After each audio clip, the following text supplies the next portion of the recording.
There are several factors to consider when analyzing a company's days sales and inventory, or DSI. These include the company's DSI relative to its industry, trends in the company's DSI over time, DSI in conjunction with other metrics, and caveats that can make DSI misleading. Let's start with industry factors. Days sales and inventory varies widely across industries. Thus, while a lower DSI is always better, there is no single number or range that constitutes a great DSI. There are retailers with a DSI below 30, and there are industrial companies with a DSI over 120. The effect of industry factors on days sales and inventory can best be seen with large industrial companies. Inventory doesn't move as quickly for some of these firms as a direct result of their business strategy. They choose to break even on product sales, but make money by providing aftermarket services like repairs and maintenance. This requires industrial firms to have a large inventory of spare parts on hand. And if this slow-moving inventory of spare parts is a significant part of the company's total inventory, that can make the company's days sales and inventory quite high. Thus, it's usually unwise to compare the DSI of companies competing in different industries. In 2021, for example, Costco's DSI was just 28, while Caterpillar's DSI was 131. But this doesn't mean that Costco dramatically outperformed Caterpillar. It takes a lot longer to sell a bulldozer than a gallon of milk. Moreover, neither of these companies' business models is entirely focused on product sales. Caterpillar makes money by providing aftermarket services and arranging financing, while Costco makes money by selling memberships. Even within a specific industry, such as discount retail, days sales and inventory can vary markedly across firms. For example, take a look at DSI for this group of retailers in 2021. DSI ranged from 28 for Costco to 85 for Dollar General. Thus, Costco clearly outperformed its peers when it came to selling inventory quickly. Amazon ranks second with a DSI of 38, followed by Walmart at 43 and Target at 60. Based on this information, one might conclude that Target is being dominated by its peers. But remember that Costco uses a warehouse format and a membership model that is very different from Target's business strategy. And Amazon's business model is different from Target's because Amazon sales take place almost entirely online. Walmart is probably the most directly comparable firm for Target, and Walmart sold its inventory a lot faster than Target did. Thus, let's focus on just Walmart and Target for the moment. Why was Walmart's day sales and inventory so much lower than Target's?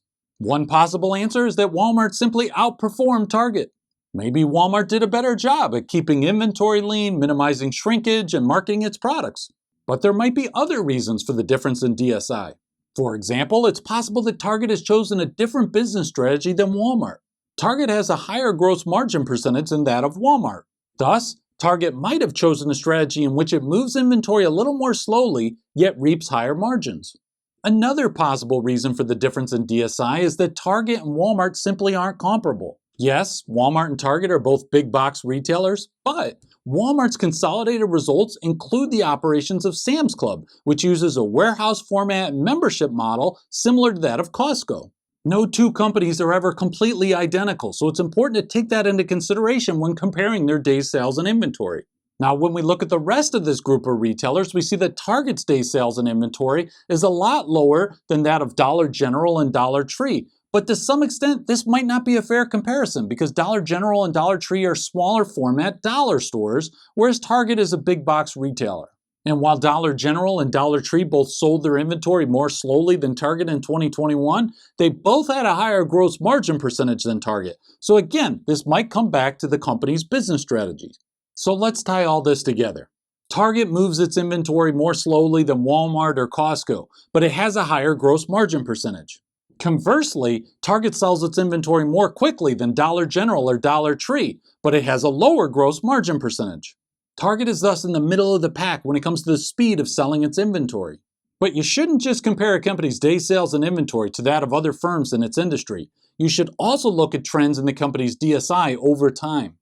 For example, if a company's DSI has increased substantially for 5 years in a row, the company is clearly having trouble selling its inventory.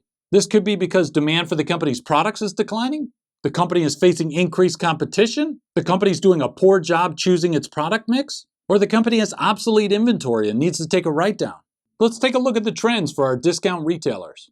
Prior to 2020, day sales and inventory have been trending downward for Walmart and Amazon, while it remained fairly stable for Costco.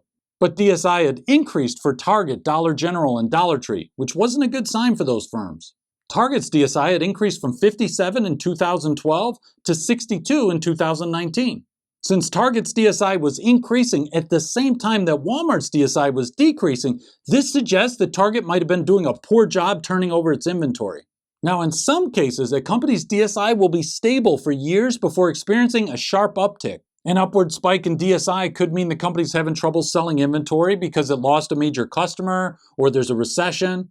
Or it could mean the company poorly forecasted demand and it bought or produced too much inventory. Or it could mean the company deliberately stockpiled inventory in anticipation of high demand. If we look at trends for our discount retailers, you'll see that DSI decreased for all 6 retailers from 2019 to 2020. No doubt this industry-wide decrease in DSI was due to the pandemic. With many outlets for consumer spending closed due to the lockdowns, consumers diverted their spending to essential businesses like these 6 retailers. The trend then reversed in 2021 when DSI increased for 5 of these 6 retailers. Due to supply chain issues during the pandemic, many businesses opted to carry more inventory than usual to prevent stockouts and maintain a high order fulfillment rate. But then after companies have bulked up on inventory, consumers changed their spending patterns. So this might be responsible for the increased day sales and inventory. Only Costco managed to decrease its DSI in 2021, which is a testament to the company's ability to move its inventory quickly. So after considering both industry data and trends over time, a clear picture is emerging. Costco has consistently outperformed other discount retailers when it comes to day sales and inventory. Walmart and Amazon are the runners-up, while Target has some challenges, and the dollar stores are the laggards. But we can't conclude a company is a success or a failure simply based on its DSI. We should look at other metrics. Sales per square foot, gross margin percentage, capacity utilization, and supplier performance can also be very helpful in understanding why a company is moving its inventory quickly or slowly. For example, assume a manufacturer's DSI increased significantly over the past year. This could mean that demand for the company's products is decreasing, but not necessarily. What if the company had difficulty sourcing a key component of raw materials? This might result in a significant buildup of work-in-process inventory as the company can't complete production unless it has that component. The inventory buildup would increase DSI despite high demand for the company's products. In that case, the high DSI would be due to supply chain issues and not due to a lack of demand. Finally, here are some caveats to bear in mind when you're analyzing day sales and inventory. First, DSI might be reduced by selling a large amount of inventory in a fire sale. This isn't necessarily a bad thing, but it could give the impression that there's high demand for the company's products because the DSI is decreasing. However, there's actually low demand, which is what necessitated the fire sale. Second, DSI might be reduced by an inventory write-down. The decrease in inventory stemming from the write-down will reduce DSI, which gives the impression that there's high demand and the company's selling through inventory quickly. But in fact, we have low demand, which is why we had an inventory write-down in the first place. Third, slow sales of some products might be masked by fast sales of other products. This is difficult to see when looking at DSI because DSI is calculated using the average balance of all inventory. Thus, it's possible for a company to have a low DSI and yet have trouble selling some of its inventory. Fourth, companies sometimes change the way they calculate cost of goods sold. This can increase or decrease the DSI figure. Fifth, when using quarterly data to calculate DSI, make sure to do year-over-year comparisons if the company's business is seasonal.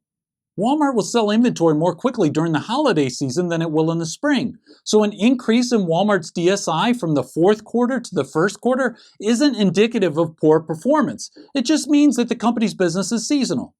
And that's it. If you'd like to receive a series of free PDF guides like the one I used to make this video, along with an Excel dashboard and a DSI calculator, you can sign up for my email list in the description section below. You can also become a supporter on Patreon and access the PDF guide and Excel file today.